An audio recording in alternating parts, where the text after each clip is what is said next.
Hello, everyone. How y'all doing today? Want to come on with a perspective for you today. I know I would normally be coming forward with the interpretation of the Psalms, but I'm looking to expound upon that because I like to change it up. And, the more I get used to this, the more interesting it will be. I'll allow my personality to blossom out and we begin having some fun. But I want to come on with a perspective for you today. And that perspective is a lot of times you can be caught in the middle of two evils. You could be in a situation, friend, where you'll have to make a decision based on the lesser of two evils. hmm you ever had a situation come upon you that you've had the situation for a while. It could be something you've been wrestling with. Let's just say it's a job. It could be a job, it could be a relationship, it could be a friendship. It could be a job that you thought you would like it and you got it, and then you start slowly but surely figuring out that you don't like it. It's not what you thought it would be. And now you're in a situation where you don't really have the money to really leave it. It's consistent, it's stable. Life start happening and you just don't have the budget to really go and find anything else. You rather deal with that for now until situations get better, and then you can start prospecting for new opportunities. It could be a romantic relationship where you found yourself in a relationship with someone and it's only benefiting them. It ain't even benefiting you, and it's not a big deal because it's not really an inconvenience for you, and so you really haven't invested a lot of time in moving forward from it. But now you're in a situation where you need to really make a decision on if you want to continue on with it or not. And um and and it's difficult for you. Or it could be a friendship where you have a friend or a group of friends or whatever, and they've shown that they're really not the friends you would like. They haven't displayed it consistently. There been some backbiting. There has been some, you know, unethical friendship type behavior that you don't allow. But because you might be in a new environment, a new state, a new situation, whatever it may be, you default to them because you feel like you have to. You know what I mean? It's convenient for you, or you feel like you've been pushed in a situation where you have to deal with them. They've made themselves uh, a presence in your life. So, or all of these situations have made a presence in your life, and now you're wrestling with them. This is for you. You know, a lot of times, friend, we find ourselves in these situations and we're standing there and we're looking at both options and we're saying, okay, I see my past or I see what I'm currently in and I know what I'm dealing with that. Could be a job, could be friendship, could be a romantic relationship, whatever. But you know it. And then you're looking at this new thing that has come upon you, and whatever reason or however it has come upon you, now you're dealing with it. It's upon you. It's in your face. And it's saying, in order to be with me, or in order to get me, you have to commit to me. And you're looking at both of these things and you're saying, I haven't required anything of either one of these things. I have been the most flexible. I have put my feelings and my desires on the back burner for both of these, for all of this, for both of these options. Yet they are requiring of me. And in your heart, you know that God will never leave you and God will never forsake you. So it's not like you're thinking it's a punishment. You're beyond all. It's not even about none of that. It's really, you're looking at it like, wow, okay, this is God nudging me to do something. Because I've already knew that I needed to make a decision. I wasn't completely happy with what I'm currently in, whatever it may be, job, relationship, friendship, whatever. I wasn't really happy with it. I needed to make a change. I needed to demand a change. And maybe I have tried to demand a change over time, but it never got done. And now God is putting me in a position where I must demand it. But the requirement for me to demand it is coming from an individual, an entity, a job, uh, that I don't know if it's worthy to demand such things from me. They don't have the track record to stand on for me to accept their requirement. They don't have the stock to require such things. Yet you know that something needs to be done, regardless. So you're looking at it like, wow, it's really not here to harm me. It's here to bless me in some way if I look at it in the right way. But coming from this other option that I really am not sold on, it's kind of distasteful. It's kind of distrustful. I'm on shaky ground. I don't trust it. I don't really want it. But I feel my hand is being forced because I know in my spirit it is potentially something that I need to do.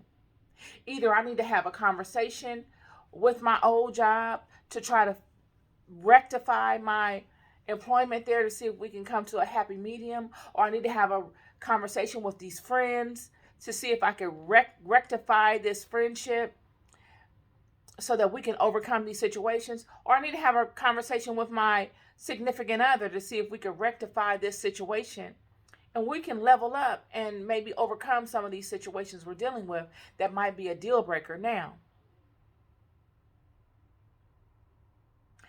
This situation is forcing you to do that.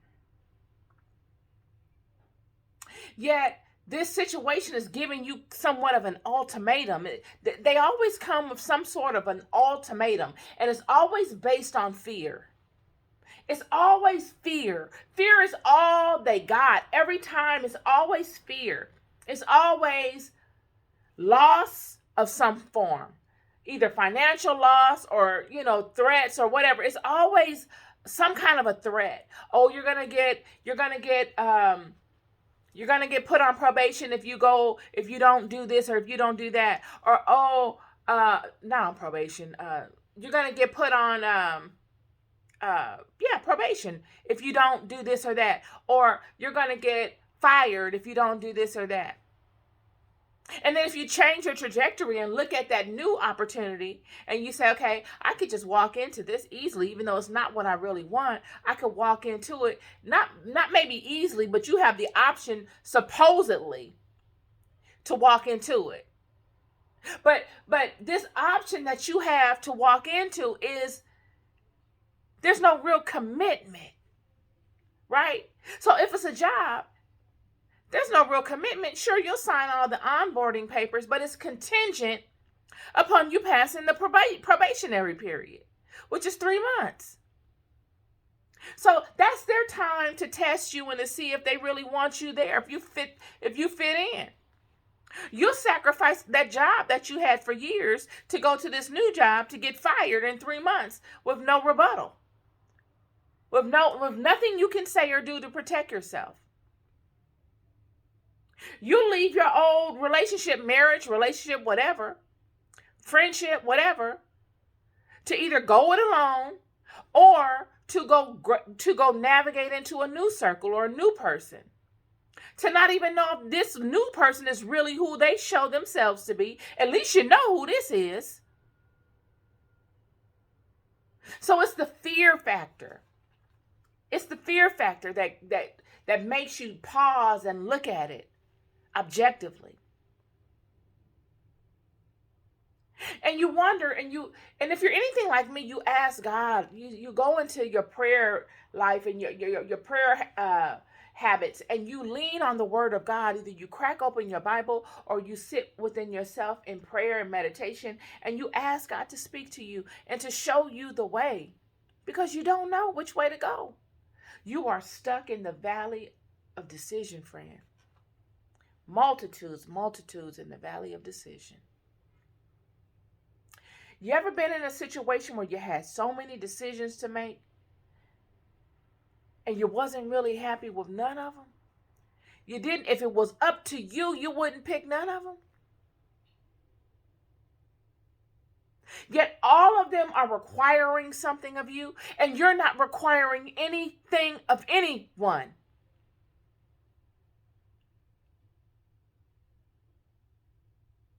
And you're looking at God, and you're listening to the God within you, and you're looking to implement the laws of God, and you're looking to implement all the knowledge you've accrued over your life in your walks with God. Yet the knowledge that you got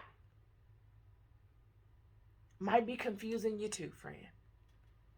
Because you know as well as I know that when Micaiah came unto Ahab to give him the prophetic word of God, Ahab had 400 prophets before him come and tell him and agree with him and tell him what he wanted to hear. And this one man came and he said, I saw the Lord sitting on his throne with all his hosts of heaven standing beside him, to the right and to the left of him. And the Lord said, who will entice Ahab so that he may go up and fall at Ramoth Gilead?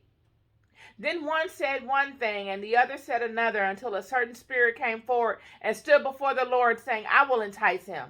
And the Lord said, how? The Lord asked him. And he replied, I will go out and be a lying spirit in the mouth of his prophets. Then the Lord said, you are to entice him, and you shall succeed. Go out and do it. You ever know too much? You ever been in a situation where you're in a valley of multitudes of decisions, friend? And you know your walk with God. Yet you know all of the confusing places you've walked out of and that you might still be in. And you don't know what to do.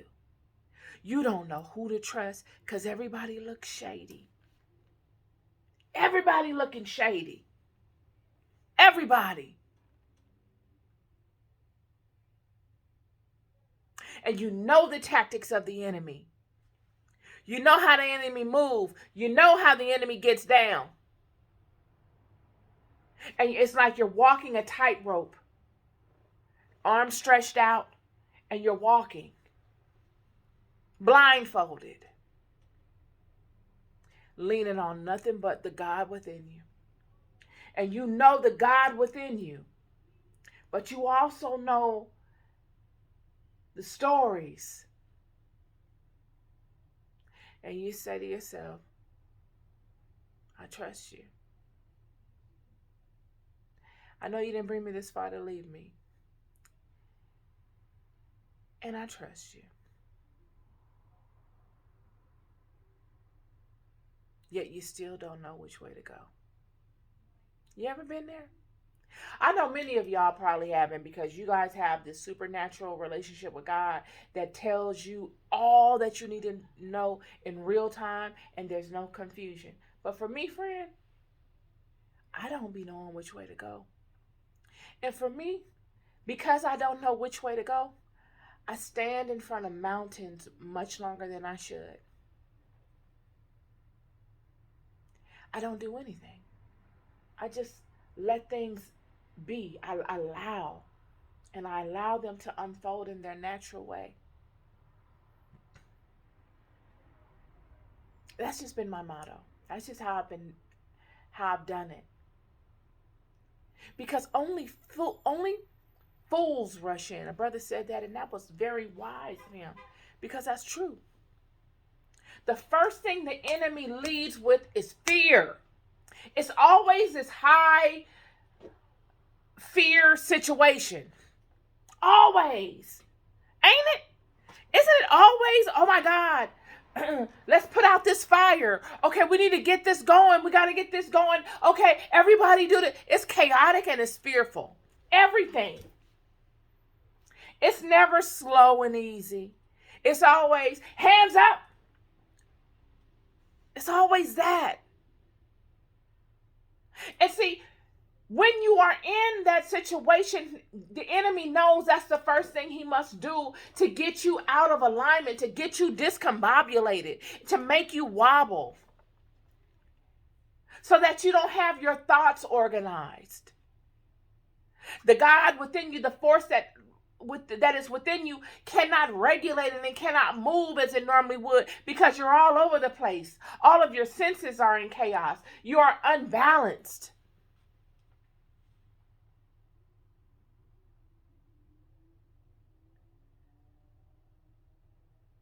When we face these situations that come upon us, and they come upon us in multiples, they come upon us in chaos, the first thing that I have learned to do is to be still.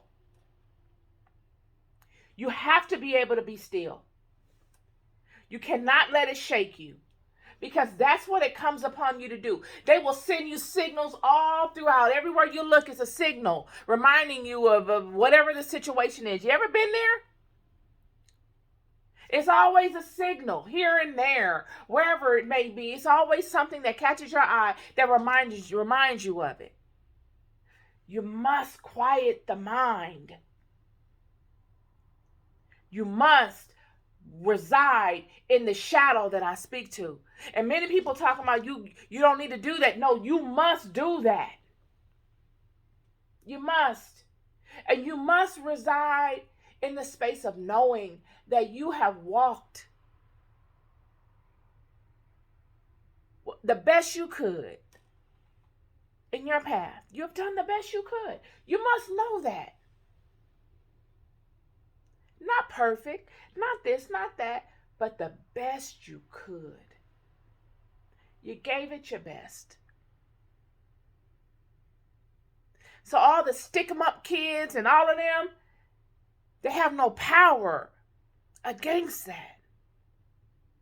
All the threats, all the fear, the threats meaning, oh, this is going to happen, that is going to happen, this is going to happen. The worst case scenario stuff that we default to.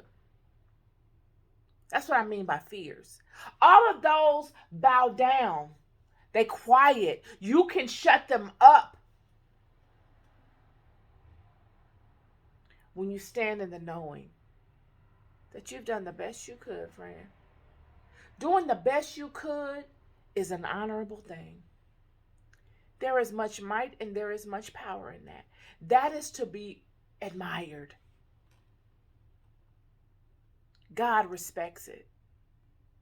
So even though God does, like he did Job, send the devil on you, like he did Ahab, allow his prophets to betray him and put a wicked word in him, upon him, and lead him astray. God always sends a vessel. He sent the vessel in the form of Micaiah to tell Ahab the truth, regardless to what the 400 had said.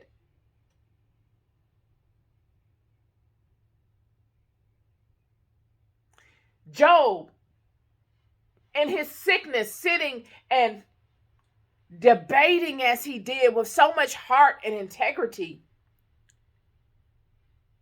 his positioning on things, God never led Job astray. God gave Job the ability to see what would come upon him. God showed Job before he went through his trials and his tribulations and his tests that it would be a test, but that he would be okay. God will never leave you where his spirit and his grace and his love and his power cannot cover you. You must remind yourselves of this. This is for someone and this is for me. We got to remind ourselves of this stuff, friend, because it's only so much that the enemy can keep doing with this stick 'em up kid thing, this hostage kind of stuff. Either we're going to get to the meat of this or we're going to let it go. Because I've uncovered some things about me through this walk that are priceless, that can't be bought, that are not for sale, that have empowered me in a way that I can't bow down. I've had to raise up too high for me to bow down. You got to get to that and say, the same God that led me to that job, the same God that led me to that love, the same God that led me to that friend, is the same God that's going to make it clear to me and lead me up out of this. Period. Period. And I'm open to hearing from God and for God to direct my paths. But I'll be danged if I let you and your fear direct my path anymore. No way. You done had the best of me. I cannot allow that anymore.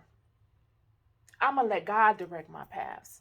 All the things that you see in front of you that are confusing you, that are the lesser of the two evils, you've already had in your mind. You've already been thinking about them. You knew they were things that you needed to either change or you needed to move from. God will use evil as a catalyst for you to move. I'm a living witness. Yet, it would take something as powerful as evil to move you, because that is how powerful you are. This is what God is telling the children in their walks, y'all. This light that these children have within them is what makes them powerful. And then God is showing them, okay, yep, I let you sit in Egypt, and I sat you in Egypt for a reason, because there is knowledge and wisdom and truth in Egypt, regardless of what you're saying. Because if it wasn't, God would have sat him somewhere else. There was much to be gained from Egypt as a mother. Egypt is Israel's first and only mother. Israel has no other mother outside of Egypt. Yet what they gained from Egypt were the fundamentals, were the foundations, were the pillars in which the nation was built upon. And God said, okay, you've served your season in Egypt, now you're ripe. I'm going to pick you from here, and I'm going to lead you. I'm going to lead you from here by way of a man that I had trained by a priest of Egypt,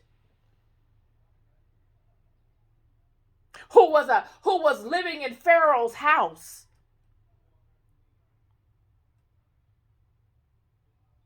Who was of you, but that did not grow up with you. So he can see at levels that you cannot see, because you're looking at things from a slave in Egypt's perspective, where he's looking at it from a king's perspective. Because I'm going to make you a king. You are a king by default. You are queens by default, but you don't have it in your mind. You don't know the crown you wear. So I will lead you from her, and I will turn you to see yourselves in a new light, and to utilize the power that I have put in you in a new way, based on the foundations you got from your mother.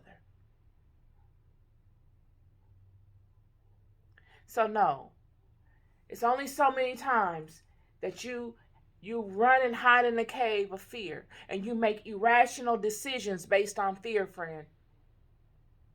Do not allow fear to make you run and make irrational decisions, because once you do, you leave one situation only to land into another situation that it directly resembles the one you just left.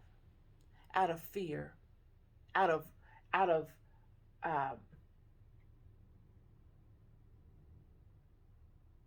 speed, without thought, because you're looking to avoid the monster. You want to hide from the monster. You want to appease the monster so the monster don't come and attack you. Look, I'm not going to get started tonight. But that's what we do. That's what we do. And there's nothing wrong with it. But it comes a time in your life where you have to be like David. And you got to get to a point where you say, I have ran too long. I ain't got nowhere to run to. I wasn't prepared for half of what I went through in life, and I still made it through. I'll make it through this. And you go to God and you lay it like Hezekiah did on the altar of God, and you say, look at all of this. Look at what they have said. Look at what they have said to me. Look at what they have said. I'm not going through no prophet. I'm coming directly to you so that there will be no miscommunication. There's not going to be no miscommunication. Ain't no prophet going to come and then the devil's going to put a lying spirit in his mouth. None of that. Because that's what they did to Ahab. I'm going to cut out the middleman. I'm coming directly to you, because never have I seen the children lost and led astray when they went directly to God. I ain't never seen Moses and Joshua and Isaiah and any of them get led astray when they went directly to God.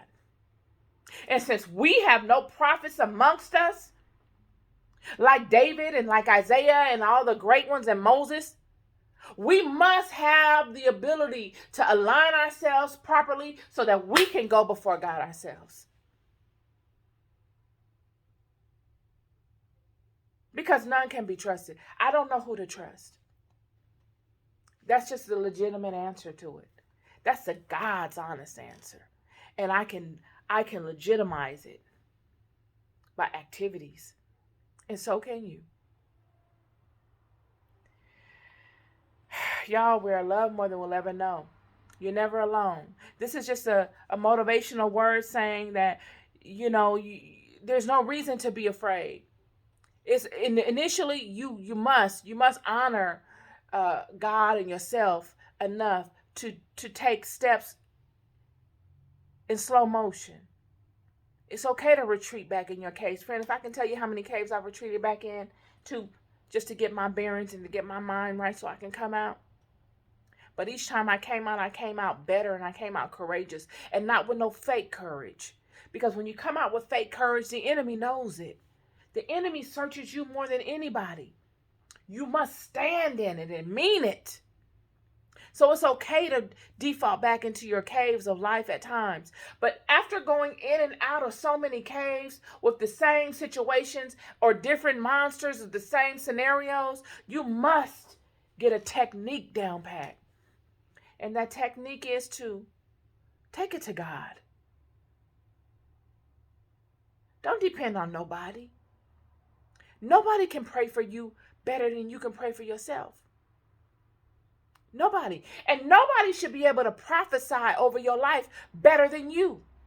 And if they can, you need to use it as a learning curve to help align yourself so that you can be better and you can replace them in the act of doing that.